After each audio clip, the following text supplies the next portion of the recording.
Hello friends, আসসালামু আলাইকুম। তানজিলাস creation চ্যানেলে আপনাদের সবাইকে ওয়েলকাম।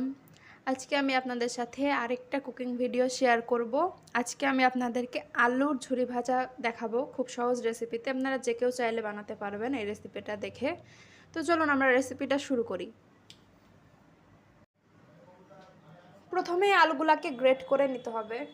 এই যে গ্রেটার আছে, এই গ্রেটারের একটা ছোট দিক আছে, একটা বড় দিক আছে। এই আলুগুলাকে আমি গ্রেটারের বড় দিকগুলা দিয়ে গ্রেট করে নিছি। আপনারাও এই বড় দিকটা দিয়ে গ্রেট করবেন, তাহলে ঝুরি ভাজাগুলো ভালো হবে। আর এই ছোট দিকগুলা দিয়ে গ্রেট করতে গেলে অতটা ভালো হবে না, এই জন্য বড় দিকটা দিয়ে করবেন। এবার এর মধ্যে আমি দেব লবণ, আর একটু লাগবে লবণ।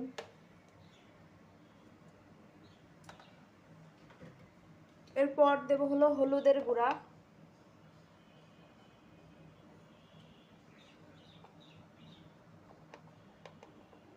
মরিচের গুঁড়া আর একটু দিচ্ছি। এবার এগুলোকে একসাথে মাখাতে হবে। আমি চুলায় তেল গরম করে নিছি। আমি সয়াবিন তেল আর সরিষার তেল দুইটা একসাথে মিক্সড করে নিছি। আপনারা চাইলে যে কোনো একটা তেল দিয়েও করতে পারেন।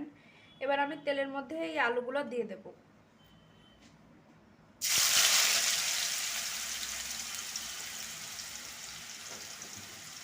এবার এগুলোকে একটু সময় নিয়ে একটু লাল লাল করে ভাজতে হবে।